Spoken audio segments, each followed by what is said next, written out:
A.R. Ammons reading his poems at the Library of Congress, October 22nd, 1963.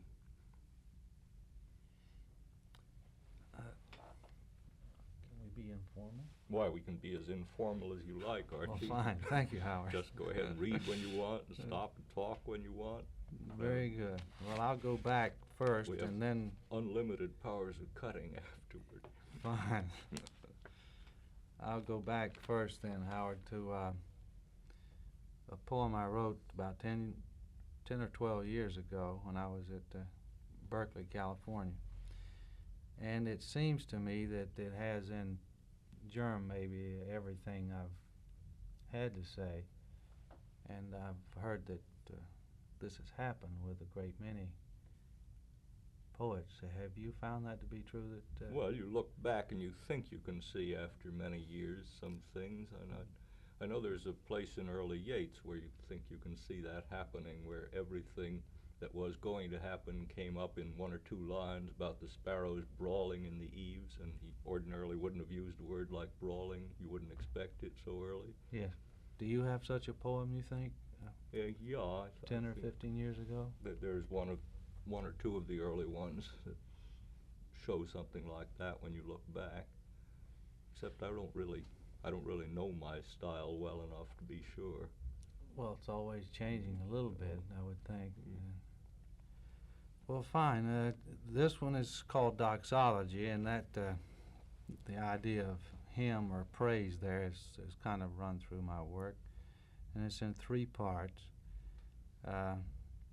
Heterodoxy with ennui is the first, orthodoxy with achievement is the second, paradox with variety is the third, so that you could take the religious significance out completely and rely on the dox in each of the titles. As doxis is opinion, isn't it? You have So three you have, of those doxes. Giving you the word about opinion.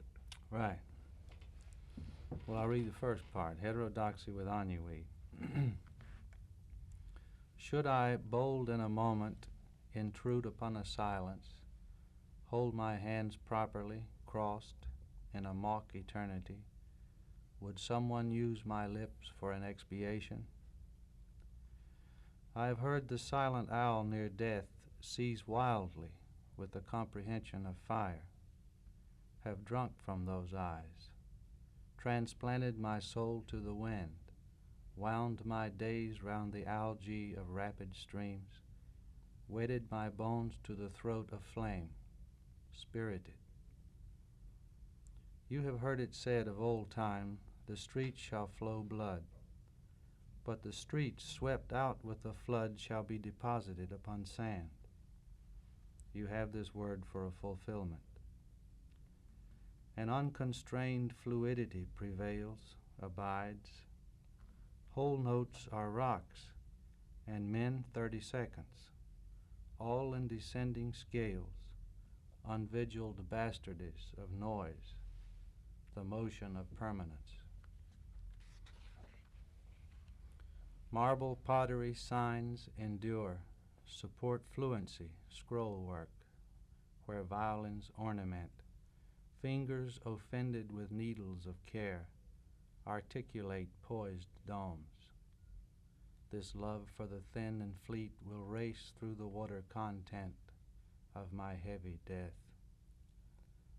I die at the vernal equinox, and disorder like a kissing bug quaffs my bonds. If I ascend, I shall be congratulatory, but if they fawn, desire a season before immortality. Detain me among the spiral designs of an ancient amphora. Fulfillment comes before me like spiral designs on an ancient amphora, in which detain me, fixed in rigid speed. Part 2 is called Orthodoxy with Achievement.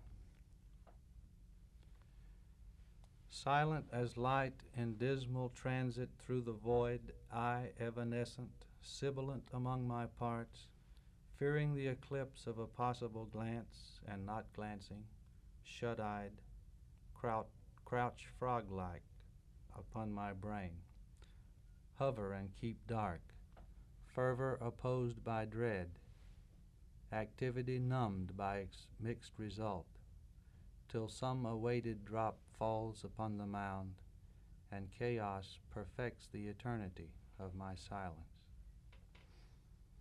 I cannot count the forms thrown upon the wheel, delineated, that have risen and returned without accretion.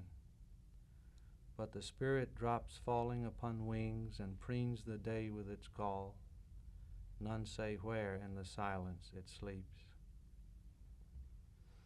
Though the sound of my voice is a firmamental flaw, myself in the rock heart, in southern oak moss blown tangled, its supple pincers snaring new forks of life, braiding thin limbs of the water oak on gooseberry hills beside swamps where the raccoon runs and dips his paw in the run of the swamp musky branch water for darting crawfish, scuttling a mud wake before them. Myself voluble in the dark side of hills and placid bays, while the sun grows increasing atmosphere to the sea, correcting the fault of dawn. Myself the drought of unforested plains, the trilobite's voice, the loquacity of an alien room troubled by a blowfly, requires my entertainment while we learn the vowels of silence.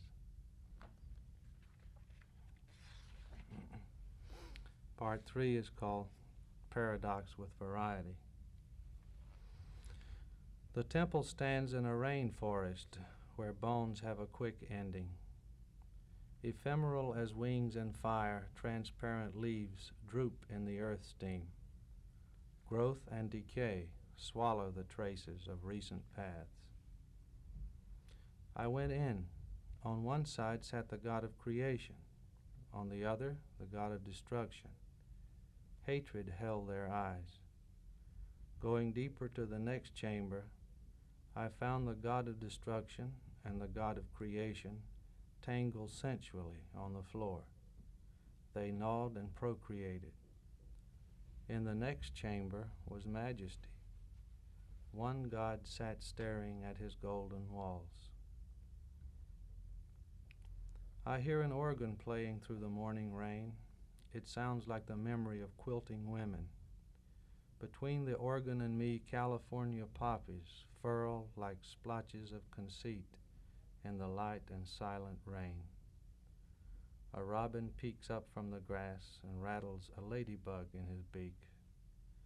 Mr. Farnham says life is fearfully complex.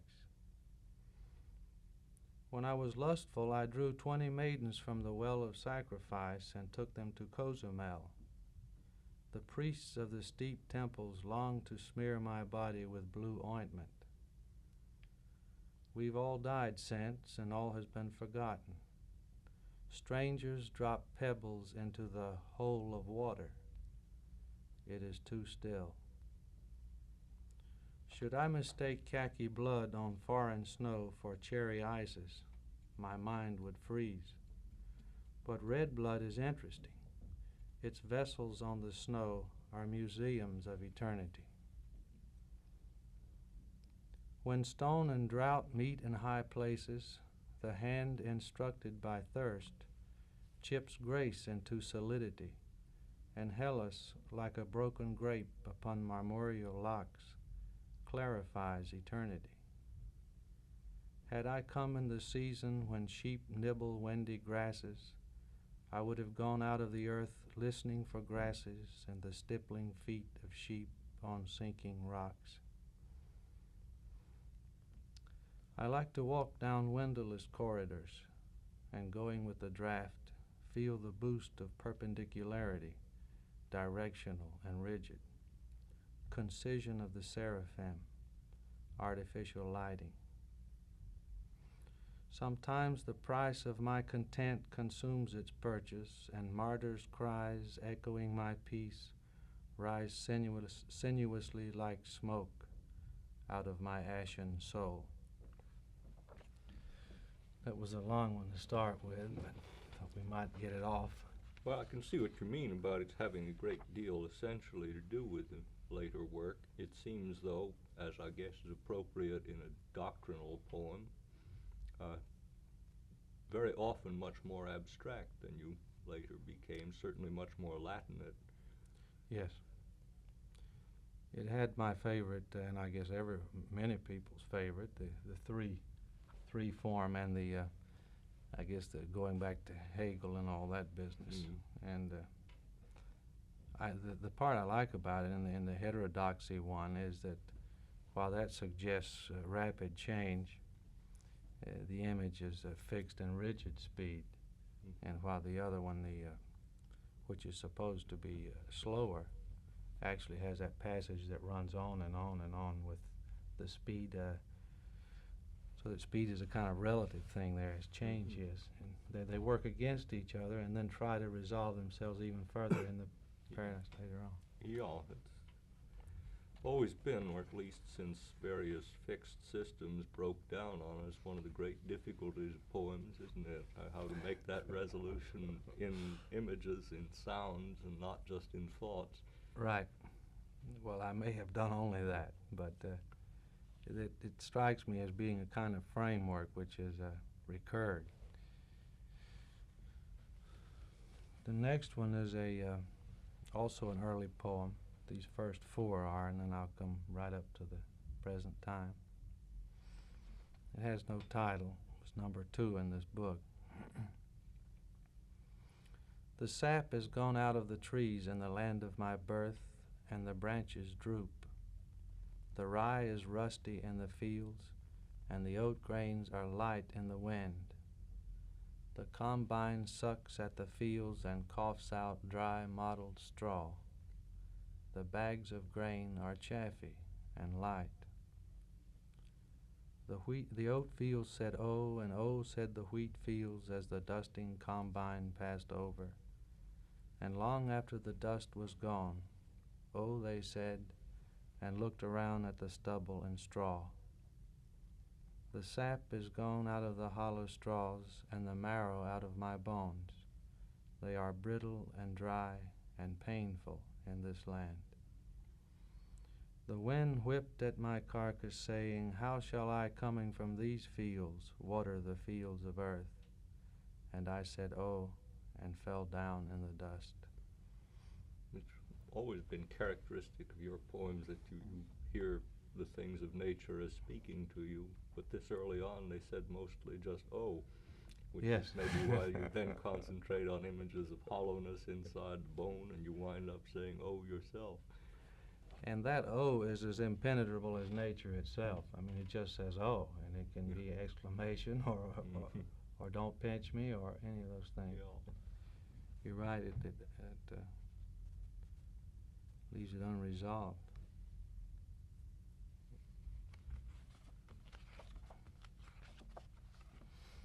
Another early one is number 13 in this same book.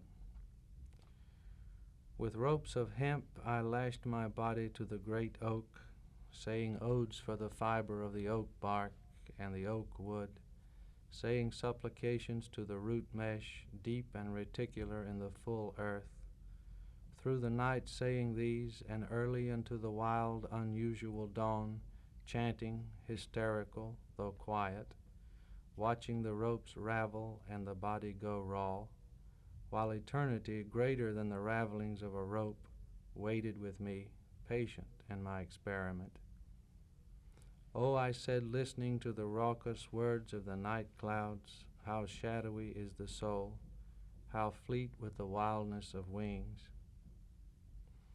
Under the grip of my bonds I say oh, and melt beyond the ruthless coil, but return again, saying odes in the night, where I stand splintered to the oak, gathering the dissentient ghosts of my spirit into the oak heart, I in the night standing, saying oak songs, entertaining my soul to me. It's a kind of set of variations on O again, isn't it? You have Yes. O and odes and oaks. Yes, and this whole book that's repeated.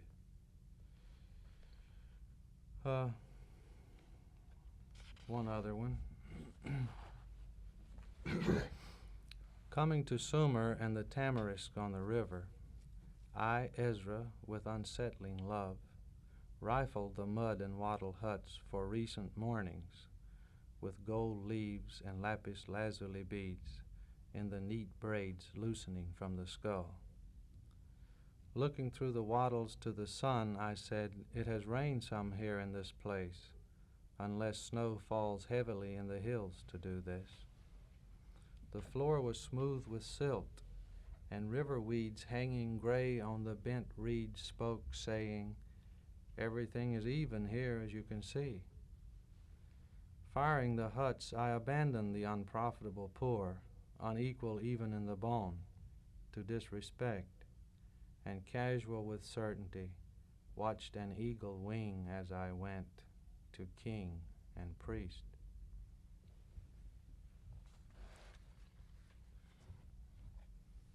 I have a few, 4 short ones and quite recent ones. Good. 4 or 5 or 6.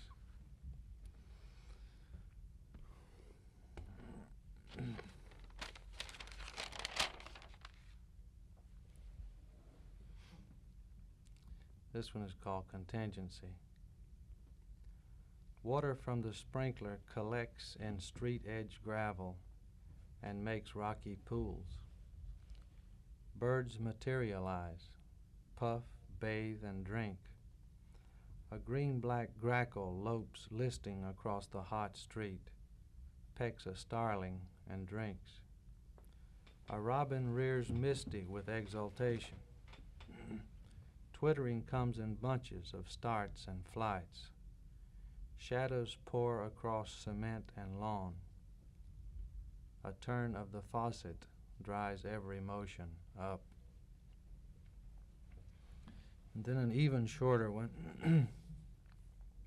Hudson just took these 2. It was quite a change for me. You know, I've been writing long I've been writing poems very long pieces for I've so seen. long. This is called Reflective. I found a weed that had a mirror in it, and that mirror looked in at a mirror in me that had a weed in it. Could I see the one called Contingency again? I had a thought as you were reading it, one could also have called it attention. That is, since water is the stuff of consciousness, of reflection, hence of the derivation of thought, turning the faucet off, which dries every motion up. Yes. Well, it's that mirror and water business I play with a lot too. But the metaphor is not actually in the poem, but comes after. When you say, had you turned off the sun, it would have dried up every motion on the earth, and so.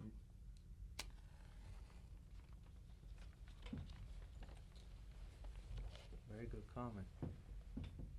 I know you do. Your treatment of the, as wasn't it Josephine Jacobson who said the viable design in your work is so.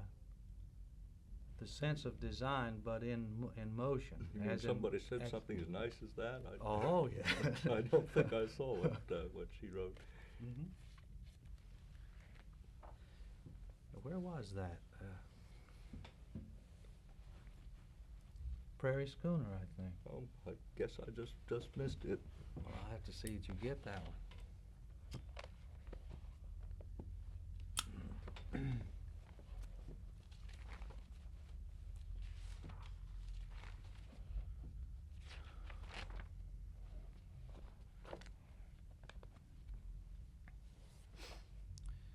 This one is called Glass. The song sparrow puts all his saying into one repeated song. What variations, subtleties he manages to encompass denser meanings, I'm too coarse to catch. It's one song, an overreach from which all possibilities like filaments depend. Killing, nesting, dying, sun or cloud, figure up and become song, simple, hard, removed.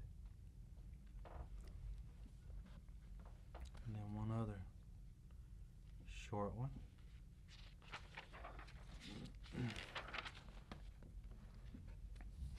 It's called Upright. He said, I am mud in a universe of stone and fire, neither hard enough to last, nor expressed in one of those imperishable fires.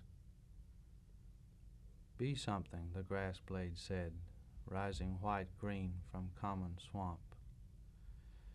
I am, he said, nothing, and feel better that way. The grass blade said, be like us, grass, stone, and fire, and pass. Mud is nothing and eternal. You remember Blake's poem about the clod and the pebble? Yes. He does that, not quite in the same line, but near it.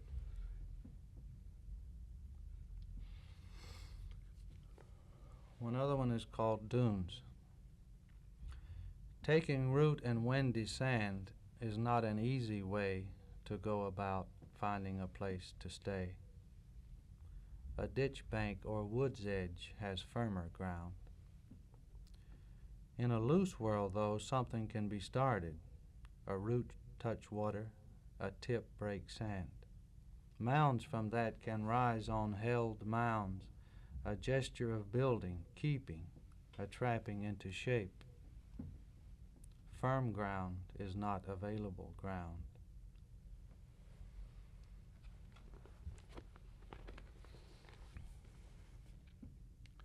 Then I'd like to try, Howard, some of these longer ones that came in between. Yes, these so two. those are the ones I was first These two. taken by, I think, before we met.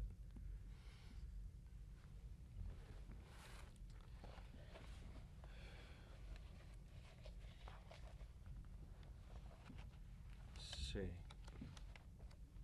Is this substantially the book that is soon to come to appear? No, this is the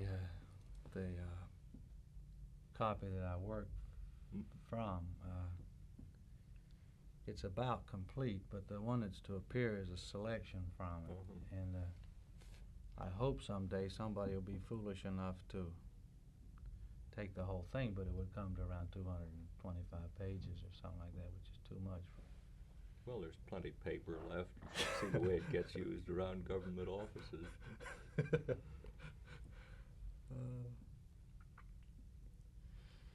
I think these short poems are a result, though, of having written so many long Yeah. poems that you just feel after a while that there's so many words, and it's Right. time to try to eliminate some of them, even though you just put them together and see what you can do in the simplest possible form. It's a beautiful challenge, and I think maybe it's the essential one. Well, they both are the opposites of one another. The more you do one, the more you will be attracted to To the another other. at a certain time. Sometimes it seemed to me that Blake had to write Jerusalem so that he could write Truly my Satan art a dunce, art but a dunce that should be.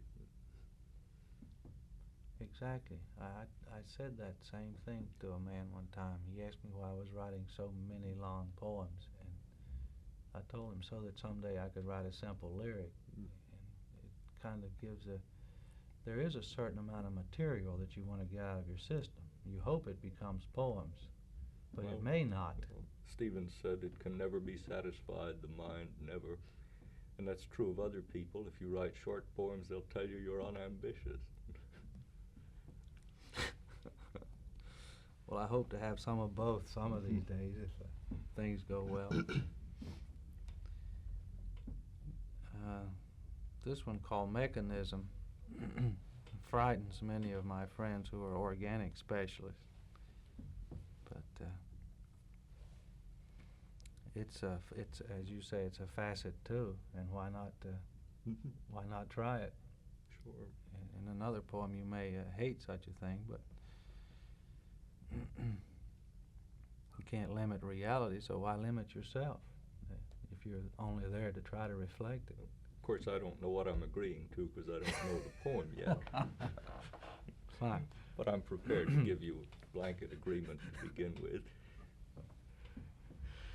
All right. mechanism.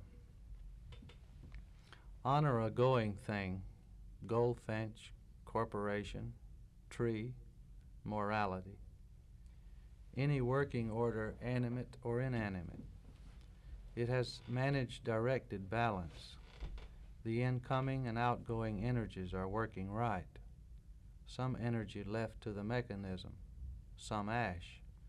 Enough energy held to maintain the order in repair, assure further consumption of entropy. Expending energy to strengthen order. Honor the persisting reactor, the container of change, the moderator. The yellow bird flashes black wing bars in the new-leaving wild cherry bushes by the bay, startles the hawk with beauty, flitting to a branch where flash vanishes into stillness, hawk addled by the sudden loss of sight. Honor the chemistries, platelets, hemoglobin kinetics, the light-sensitive iris, the enzymic intricacies of control, the gastric transformations, seed dissolved to acrid liquors, synthesized into chirp, vitreous humor, knowledge, blood compulsion, instinct. Honor the unique genes, molecules that reproduce themselves, divide into sets, the nucleic grain transmitted in slow change through ages of rising and falling form. Some cells set aside for the special work, mind or perception rising into orders of courtship, territorial rights, mind rising from the physical chemistries to guarantee that genes will be exchanged, male and female met, the satisfactions cloaking a deeper racial satisfaction. Heat kept by a feathered skin, the living alembic, body heat maintained, Bunsen burner under the flask, so the chemistries can proceed, reaction rates interdependent, self-adjusting, with optimum efficiency. The vessel firm, the flame staying.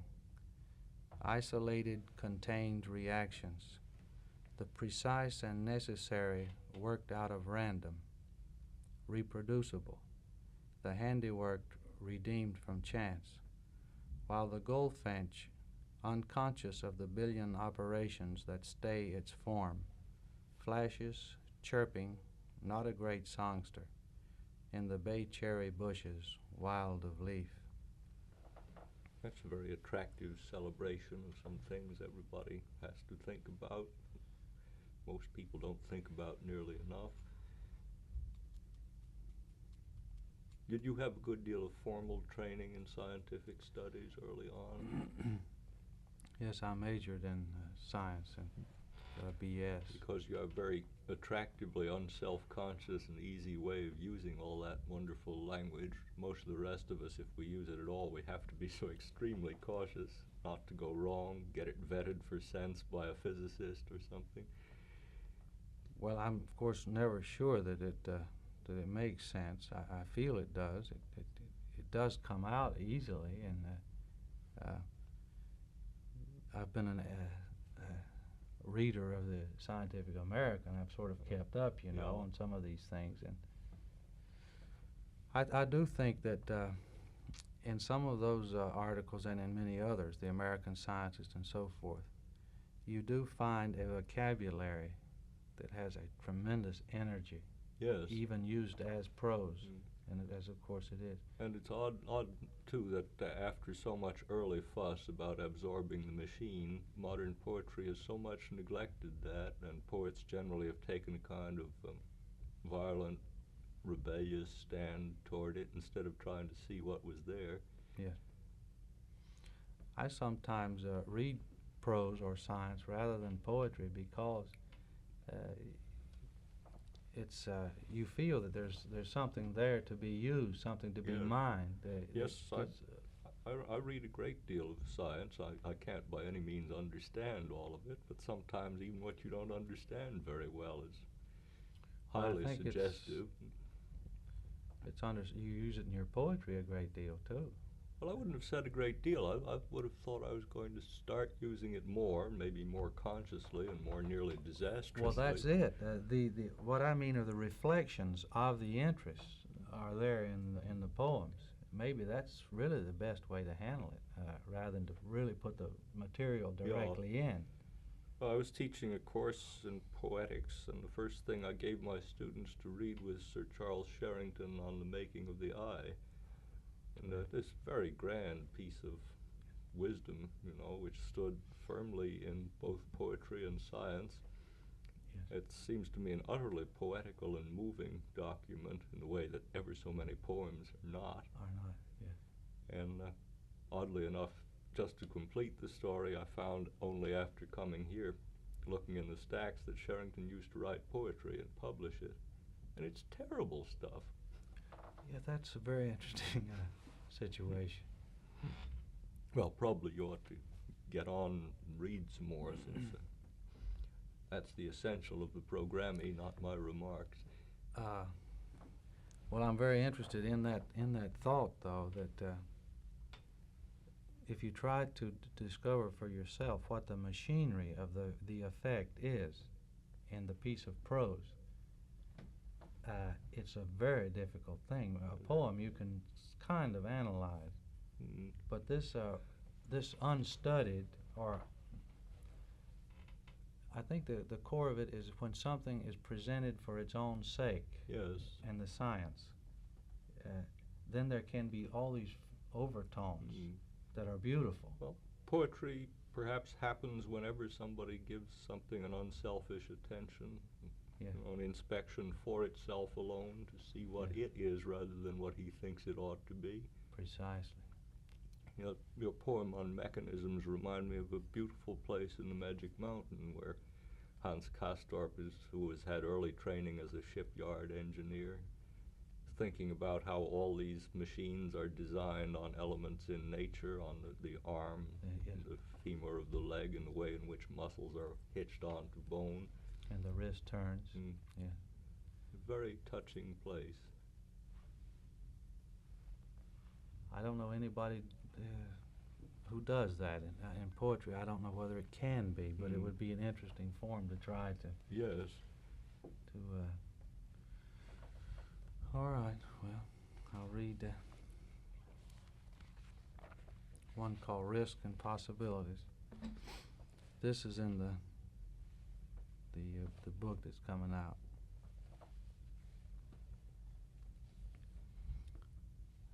Here are some pretty things picked for you. 1. Dry thunder rustling like water down the sky's eaves is summer locust and dog fennel weed. 2. The field wild yellow daisy focusing dawn inaugurates the cosmos. 3. The universe comes to bear on a willow slip, and you cannot unwind a pebble from its constellations. 4. Chill frog gibber from grass or loose stone is crucial as field wild yellow daisy. Such propositions, each thing boundless in its effect, eternal in the working out of its effect. Each brush of a beetle bristle against a twig, and the whole shifts, compensates, realigns. The crawl of a slug on the sea's floor quivers the moon to a new dimension. Bright philosophy, shake us all. Here on the bottom of an ocean of space we babble words recorded in waves of sound that cannot fully disappear, washing up like fossils on the shores of unknown worlds. Nevertheless, taking our identities, we accept destruction. A tree committed as a tree cannot in a flood turn fish, sprout gills, leaves are a tree's gills, and fins. The mollusks dug out of mountain peaks are all dead. Oh, I will be addled and easy and move over this prairie in the wind's keep, long-lying sierras blue low in the distance. I will glide and say little, What would you have me say? I know nothing. Still I cannot help singing. And after much grace I will pause and break cactus water to your lips. Identity's strict confinement, a risk and possibility granted by mercy. In your death is the mercy of your granted life. Do not quibble. Dry thunder in the locust weed, the supple willow slip leafless in winter, the chill gibber of the frog stilled in night snake's foraging thrust. How ridiculous, grim, enchanting, repeating midnight these songs for these divisions.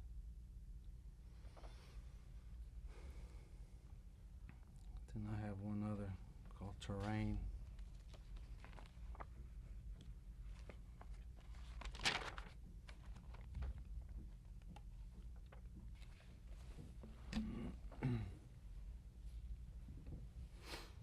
This one is, what do you call those, an extended analogy. It just compares the same thing. Working out metaphor through all the way through applications. with the same one, yes.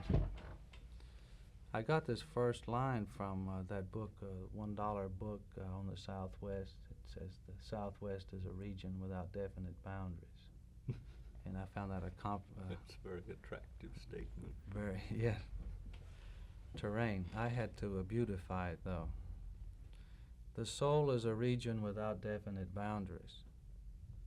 It is not certain a prairie can exhaust it, or a range enclose it. It floats, self-adjusting, like the continental mass, where it towers most, extending its deepest mantling base, exactly proportional. Does not flow all one way. There is a divide. River systems thrown like winter tree shadows against the hills. Branches, runs, high lakes, stagnant lily marshes. Is variable, has weather. Floods unbalancing gut it, silt altering the distribution of weight, the nature of content. Whirlwinds move through it or stand spinning like separate orders. The moon comes. There are barren spots, bogs rising by self-accretion from themselves, a growth into destruction of growth, change of character, invasion of peat by poplar and oak. Semi-precious stones and precious metals drop from muddy water into mud. It is an area of poise held from tipping, dark wild water, fierce eels, counter currents, a habitat, precise ecology of forms, mutually to some extent tolerable, not entirely self-destroying. A crust afloat, a scum, foam to the deep and other-natured, but deeper than depth too, a vacancy and swirl. It may be spherical, light and knowledge merely the iris and opening to the dark methods of its sight. How it comes and goes, ruptures and heals, whirls and stands still. The moon comes, terrain. That's beautiful. Particularly that wonderful place just at the beginning of the last passage where the soul is seen under the figure of an eye. That's, gee, I wish I'd thought of that, and doubtless I will. Thank you. Oh. This is the section.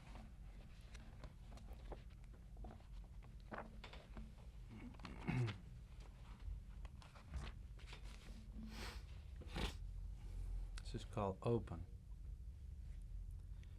Exuberance, joy to the last pained loss and hunger of air. Life open, not decided on, though decided in death. The mind cannot be rid while it works of remembered genitals, beautiful, dank, pliant, of canyons, brush hills, pastures, streets, unities and divisions, meetings, exact remembrance of liquid buttocks, navel, ellipse of hand, magnified territories of going down and rising, the thin tracing saliva line, joy's configurations. Serendipity, the unexpected, the possible, the unembodied, unevented. The sun will burst. Death is certain. The future limited, nevertheless, is limitless.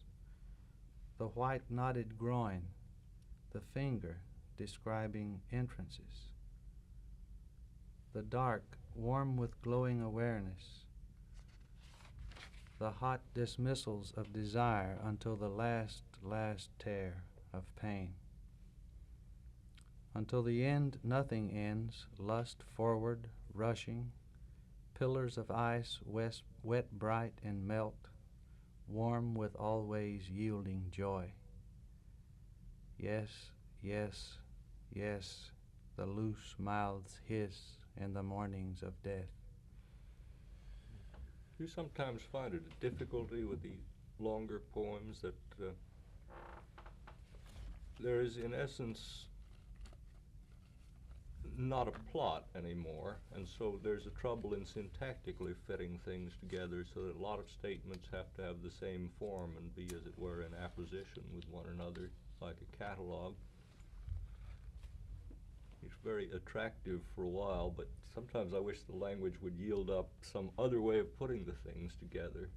Would yield a meaning, a temporary meaning. A way of getting from one to another. Yes. Which didn't lead the reader to say, oh, these are just variations on the same generality, which, you know, made some sense of dramatic advance. It must be so hard or impossible to solve. I've noticed it, for example, Whitman is the big boy who does this. Yes. And Neruda does it a lot of the time. Saint-Jean-Perse does it quite a lot.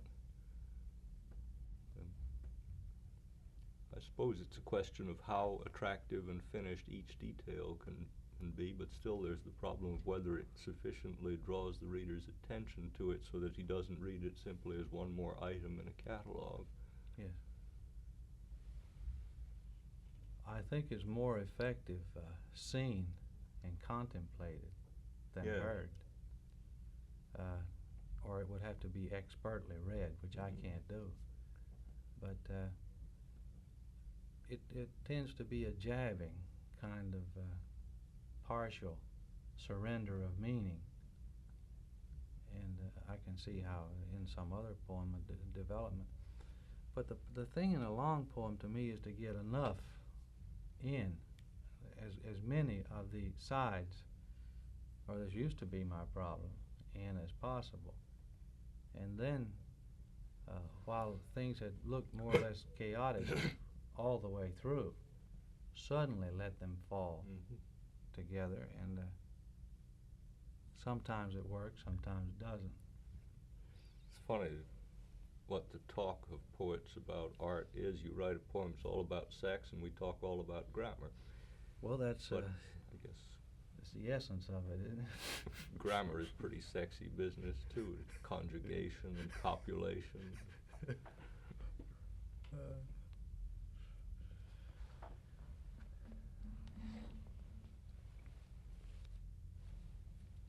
I'll read two more, Howard. Okay. One is called Hymn. Is that H-Y-M-N, hymn? Yes. I wish I could read it as well as you once did. I remember liking that one a great deal. I know if I find you, I will have to leave the earth and go on out over the sea marshes and the brant and bays, and over the hills of tall hickory, and over the crater lakes and canyons, and on up through the spheres of diminishing air, past the black-set noctilucent clouds, where one wants to stop and look, way past all the light diffusions and bombardments, up farther than the loss of sight, into the unseasonal, undifferentiated, empty, stark. And I know if I find you, I will have to stay with the earth, inspecting with thin tools and ground eyes, trusting the microvilli, sporangia, and simplest selenerates, and praying for a nerve cell with all the soul of my chemical reactions, and going right on down where the eye sees only traces. You are everywhere partial and entire. You are on the inside of everything and on the outside. I walk down the path, down the hill where the sweet gum has begun to ooze spring sap at the cut, and I see how the bark cracks and winds like no other bark, chasmal to my ant soul running up and down. And if I find you, I must go out deep into your far resolutions, and if I find you, I must stay here with the separate leaves. I still like it just as much as I ever did. Thank you. I'll read one more. This one is a long one, and it's in a different, extremely plain, non-metaphorical style. It's called Nellie Myers. I think of her while having a bowl of wheat flakes. Why? We never had wheat flakes or any cereal then, except breakfast grits.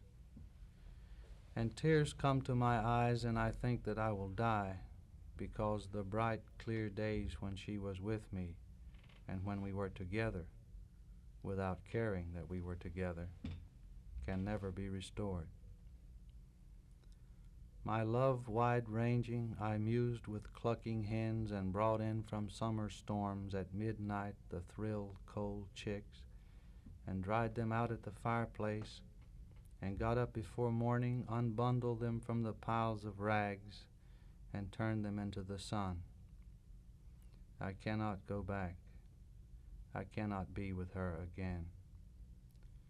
And my love included the bronze sheaves of broom straw she would be coming across the fields with before the household was more than stirring out to pee.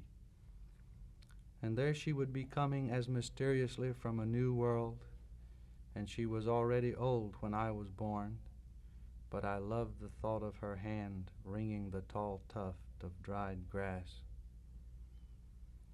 And I cannot see her beat out the fuzzy bloom again, readying the straw for our brooms at home.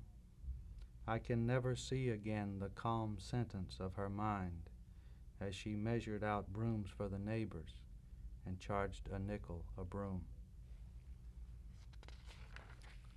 I think of her but cannot remember how I thought of her as I grew up. She was not a member of the family. I knew she was not my mother, not an aunt. There was nothing visiting about her. She had her room, she kept her bag of money. On lonely Saturday afternoons you could sometimes hear the coin spilling and spilling into her apron. She never went away. She was Nellie Myers. We called her Nell. Small, thin, her legs wrapped from knees to ankles in homespun bandages. She always had the sore leg, and sometimes red would show at the knee, or the ankle would swell and look hot. And sometimes the cloths would dwindle, the bandages grow thin, the bowed legs look pale and dry. I would feel good then. Maybe for weeks there would seem reason of promise, though she rarely mentioned her legs and was rarely asked about them. She always went, legs red or white, went through the mornings before sunrise, covering the fields and woods, looking for huckleberries or quieting some wild call to move and go, roaming the woods and acres of daybreak. And there was always a fire in the stove when my mother rose, which was not late. My grandmother, they say, took her in when she was a stripling run away from home. Her mind was not perfect, which is no bar to this love song, for her smile was sweet, her outrage honest and violent. And they say that after she worked all day, her relatives would throw a handful of dried peas into her lap for her supper. And she came to live in the house I was born in the northwest room of. Oh, I will not end my grief that she is gone. I will not end my singing, my songs like blueberries felt out and black to her searching fingers before light. Welcome her, wherever her thoughts ride with mine, now or in any time that may come when I am gone. I will not end visions of her naked feet in the sand paths. I will hear her words, apple candy, which meant Christmas, Lamisdam, which meant goddamn. She was forthright and didn't go to church, and nobody wondered if she should. And I agree with her, the Holcomb pine grove bordering our field was more hushed and lovelier than cathedrals, not to mention country churches with unpainted boards. And so much innocence as she carried in her face has entered few churches in one person. And her exclamation, Fauci Day, I know no meaning for, but knew she was using it right. And I will not forget how, though nearly deaf, she heard the tender blood in lips of children, and knew the hurt, and knew what to do. And I will not forget how I saw her last, tied in a chair, lest she rise to go and fall, for how innocently indomitable was her lust, and how her legs were turgid and still with blood as she sat, and how real her tears were as I left to go back to college. Damn all colleges. Oh, where her partial soul, as others thought, roams my love, mother, not my mother, grandmother, not my grandmother, slave to our farm's work, no slave I would not stoop to. I will not end my grief, earth will not end my grief. I move on, we move on, some scraps of us together, my broken soul leaning toward her to be touched, listening to be healed. That's all. Well, thank you, Archie. It's a pleasure, Howard.